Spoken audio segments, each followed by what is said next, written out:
Bonjour à tous et bienvenue à ce nouveau numéro de Décryptage, votre magazine qui vous permet de décrypter l'actualité.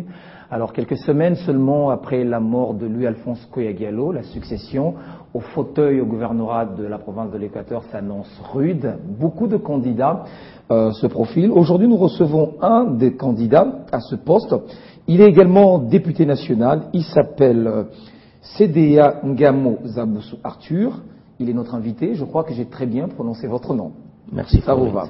Merci d'avoir accepté notre invitation et merci de faire le point avec nous sur la situation de l'Équateur. Alors la première question que j'aimerais bien vous poser, vous êtes candidat, oui, mais pourquoi vous avez pris le risque, je dirais, le risque d'être candidat alors que cette province, la province de l'Équateur, est connue comme étant une province à problème? Et surtout également que le processus de décentralisation de la territoriale s'annonce. Oui, merci beaucoup Floride. Je remercie votre chaîne parce que vous avez accepté de m'inviter afin que nous puissions analyser la situation de l'Équateur. Vous avez parlé des risques, je ne sais pas pourquoi vous appelez ça risque, mais la décision d'être candidat prochainement pour le poste de gouverneur de province de l'Équateur, c'est répondre à un besoin, à un vœu de la population qui pense que CDA peut faire quelque chose dans la province de l'Équateur, qui pense que les idées de CDA sont des idées nobles pour la province de l'Équateur, qui pense que, étant donné qu'il a su prouver dans le passé qu'il aimait la province de l'Équateur quand CDA était dans le gouvernement, qui pense que CDA est à même, je ne suis pas le seul, à pouvoir parcourir toute la province en véhicule, moto, pirogue. Donc je pense que je ne réponds qu'à ces vœux-là. Et si je peux peut-être vous rejoindre, dire que c'est un risque, oui, c'est un risque, mais nous devons le prendre pour la population. Parce que le temps vous est vraiment imparti. Le temps nous est imparti, mais c'est un légaliste que je voudrais poser ma candidature. Pourquoi je dis légaliste? Qu'est-ce nous dit la loi? La loi nous dit que dans les 30 jours après le décès d'un gouverneur, il faudra remplacer. C'est ça la loi. Même si les démembrements de la province de l'Équateur... Nous sommes déjà au-delà de ce temps? Au-delà, largement dépassé. C'est pourquoi je ne voudrais même pas y revenir. Mais si on doit démembrer la province après 2 jours, 3 jours, 4 jours, c'est respecter la loi. Donc, le respect des principes, le respect de la loi, ça fait partie aussi de la noblesse des gens qui sont appelés à diriger des leaders. C'est pourquoi j'ai dit, en légaliste, je me présenterai au moment opportun, même si la province doit être démembrée 2 jours après mon investiture. Mais quelle est l'opportunité de votre candidature? Lorsque l'on sait pratiquement que la province de l'Équateur a beaucoup de problèmes et que vous auriez à défendre vos priorités devant les députés provinciaux, quel sera le message? Quelle sera votre campagne? Quel sera le mot que vous allez passer devant les députés provinciaux qui doivent vous élire? La province a beaucoup de problèmes.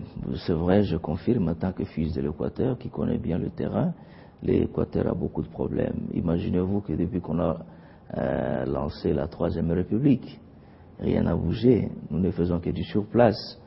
Et les problèmes du jour au jour s'accumulent et il faudra trouver des solutions. C'est vrai qu'il ne nous reste que peu de temps, parce que d'ici là, ce sera les élections. Donc, en tant que gouverneur, nous serons là pour terminer le mandat que les autres ont commencé. Exactement. Alors, si nous avons accepté, c'est parce que nous aimons cette province et il faut jeter des bases pour l'avenir. Si nous, on ne le fait pas aujourd'hui, nos enfants vont en souffrir demain. Parce que chaque jour qui passe renforce notre retard et le retard de la province de l'Équateur tire le Congo vers le bas. Et moi, je ne vous informe parce que vous êtes journaliste. Vous savez que tout ça, ça ne fait que freiner la vision du chef de l'État et c'est bien dommage parce que le chef a des idées nobles pour la province, pour la République, mais l'Équateur tire la province en arrière. Ce n'est pas normal. Alors, il y a des priorités, vous l'avez dit, il y a beaucoup de problèmes, mais dans les 100 premiers jours, si aujourd'hui vous êtes élu à la tête de cette province, dans les 100 premiers jours, quelles seront vos priorités? Les priorités, parce qu'il y en a quand même beaucoup de problèmes aujourd'hui. Connaissez-vous bien l'Équateur? Si aujourd'hui les provinciaux, les députés provinciaux, avec qui nous avons des contacts, avec qui nous discutons, nous échangeons, la plupart connaissent nos idées, notre passion pour la province, mais faisaient confiance au demain. Dans le 100 jours, il faudra remettre la population de l'Équateur au travail, parce que tout le monde s'est démobilisé. Ça, je ne vous cache rien, tout le monde s'est démobilisé, dans ce sens que la population ne se sent pas encadrée. Du coup, elle ne se retrouve pas par rapport à ce qu'elle fait. Dans le temps, la population de l'Équateur produisait beaucoup, jusqu'à ce jour. Mais elle est découragée. Parce que les productions sont là, mais il n'y a personne pour acheter, il n'y a personne pour évacuer, parce qu'il n'y a pas de route. On n'a pas de pont. Les gens qui sont là font semblant de faire quelque chose dans des grandes villes. Mais l'Équateur, ce n'est pas Mbandaka, ce n'est pas Gbadolite, ce n'est pas Guémena. L'Équateur, c'est l'ensemble de tous les villages, toutes les localités. Tout ça, ça fait partie. Donc il faudra, dans le 100 jours, que la population de l'Équateur puisse sentir qu'il y a réellement un changement. Un changement, pas parce qu'on a donné beaucoup d'argent, mais c'est quelqu'un qui connaît la province et qui a la volonté et qui a de l'amour pour la population. Donc je me dis, il faut remettre la population au travail. Il faut remettre la population en confiance. Il faut voir dans quelle mesure qu'on puisse réparer dans un premier temps rapidement des ponts et voir ce que nous pouvons faire avec le cantonnage manuel pour que le véhicule puisse quitter Bouendé, arriver à Djera sans problème. Quand je dis Djera, c'est parce que je connais la route et aujourd'hui, il est difficile d'atteindre Djera par véhicule. Si vous y allez, vous êtes habitué avec des motos, c'est bon, moi je le fais. Mais si vous n'êtes pas habitué avec des motos, vous allez rester en ville à Bouéné, vous n'allez pas bouger. La même chose à Karawa, pour arriver par exemple à Dinera, à Bodangabo, arriver à Bili, il n'y a pas de route. Qu'est-ce qu'il faut faire? Il faut donner à ces gens-là l'occasion d'avoir des routes de telle manière que ceux qui ont l'argent, des hommes d'affaires, puissent aller vers la population, acheter les produits, l'argent circule, tout le monde va se retrouver. Donc j'ai dit, dans les 100 jours, on va remettre tout le monde au travail. Nous allons faire en sorte qu'au-delà, à part la population, que les politico-administratifs qui s'amusent aujourd'hui, parce que là c'est de la blague, qui ne font pas leur travail, puissent revenir au bon sentiment et commencer à faire le travail à partir des institutions que nous allons donner. Honorable, vous avez parlé de la population aujourd'hui que vous aimeriez remettre au travail si aujourd'hui vous êtes élu à la tête de cette province. Aujourd'hui, la faute c'est à qui? Si on voit aujourd'hui pratiquement l'Équateur être divisé, c'est la faute d'un leadership à la tête de l'Équateur ou bien parce que les mérites aujourd'hui dans l'ensemble du pays revient au président de la République Joseph Kabila, mais aussi l'échec de l'Équateur doit aussi être imputé au chef de l'État. C'est une question que je pose. Non. J'ai fait 5 ans dans le gouvernement, de 2007 à 2012. Je travaille avec le chef de l'État. Je connais son état d'esprit par rapport à la province de l'Équateur. Je dis que non, c'est pas lui. Nous sommes responsables nous-mêmes de ce qui se passe à l'Équateur aujourd'hui. Et nous ne pouvons pas évoquer notre propre turpitude et le remettre sur le dos de quelqu'un d'autre. Non. Vous aussi, en tant que candidat, vous dites être responsable. Je dis, nous, leaders, oui. Je suis un des leaders, oui. Je ne me soustrais pas, parce que peut-être que je n'ai pas su jouer le bon rôle quand il fallait le faire. Il y a eu plusieurs élections de gouverneurs à l'Équateur. Je me suis prononcé en 2013 et cette année. Pourquoi je ne l'ai pas fait avant? Peut-être qu'il a fallu le faire au lieu de rester au gouvernement central. Mais moi, je me disais, je ne pouvais pas me détacher du gouvernement central, du chef de l'État qui m'avait fait confiance, sans pour autant que lui-même puisse me dire, monsieur, allez faire ce travail-là. Donc, on ne peut pas mettre ça sur le dos du chef de l'État. Je vous pose une question.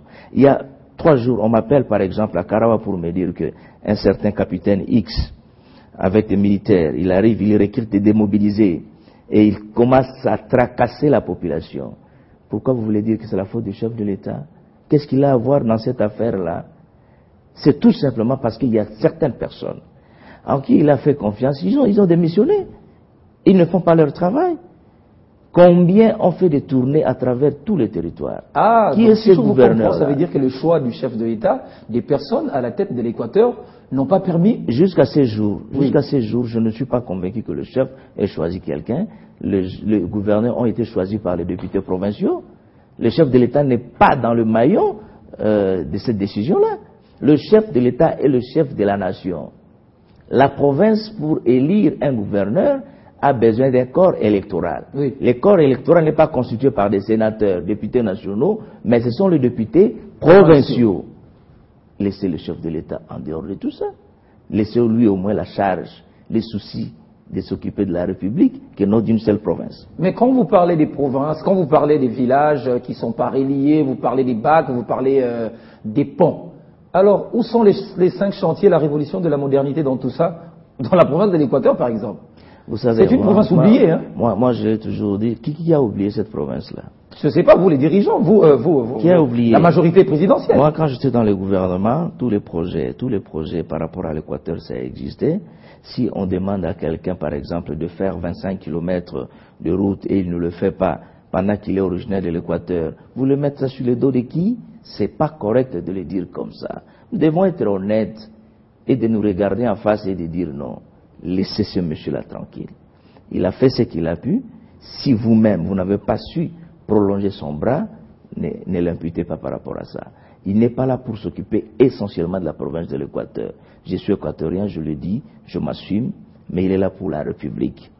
Il a mis des gens par la Constitution, parce que la Constitution reconnaît aux autochtones de s'occuper de leur entité sous sa coordination, et lorsque lui fait son travail et qu'il n'a pas un bon répondant sur le terrain, dommage. Mais Jean-Claude Bayendé, on dit que c'est lui qui était le choix. Je voudrais faire une précision ici. Oui. Du début jusqu'à la fin, à part le nom du chef de l'État, son excellence Joseph Kabila Kabange, je ne citerai le nom de personne. Très bien. Alors, est-ce que vous êtes quand même conscient que vous avez une grosse bataille, une grande bataille devant vous, notamment le problème de votre électorat, les députés provinciaux, qui aujourd'hui sont prêts à accepter, je ne sais pas moi, une grosse somme d'argent pour qu'aujourd'hui vous soyez à la tête de cette province. Il y a un véritable problème. Vous pouvez amener des idées, des projets qui permettent aujourd'hui le développement de l'Équateur, mais au-delà de ça, il y a une autre réalité, c'est de l'argent. Est-ce que vous en avez autant pour convaincre les députés provinciaux? Écoutez, je crois que vous venez de me donner une information là, et c'est vous qui l'avez dit, vous venez de me dire, de m'informer que le député provincial de l'Équateur attend de l'argent. C'est une information que vous me donnez. Parce que vous connaissez très bien l'Équateur, vous l'aviez dit. Non, moi je dis que je connais bien l'Équateur. Qu'on arrête un peu. Connaître l'Équateur, c'est connaître aussi ses problèmes. Qu'on arrête un peu de dénigrer les députés provinciaux de l'Équateur.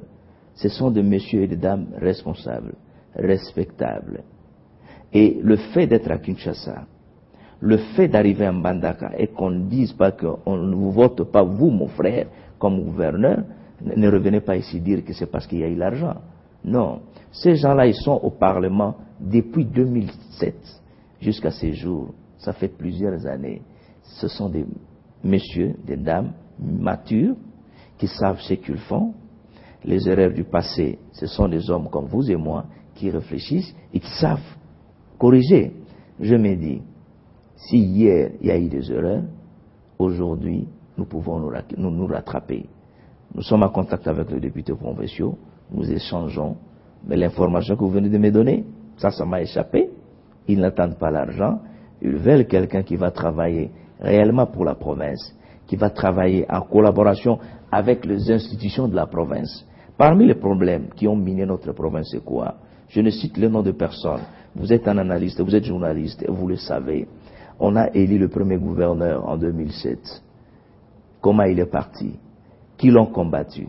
Le deuxième gouverneur arrive.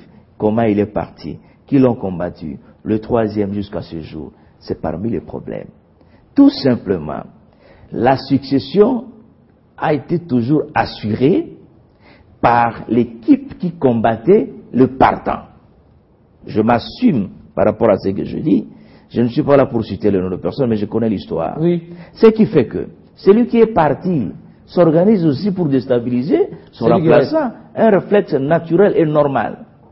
Alors pour couper court à ça, moi je pense... Vous n'allez pas échapper à ça, vous? Non, mais pour couper court à ça, je pense que le bon sens, et je demande à tous mes frères qui ont été trempés dans cette affaire-là, premier gouverneur, deuxième gouverneur, troisième gouverneur, je les invite vraiment humblement, au nom de la population de l'Équateur, de s'abstenir. Honorable, une simple demande comme ça va changer les gens? Non, je ne sais pas, je ne sais pas. Allez-y. Je l'espère.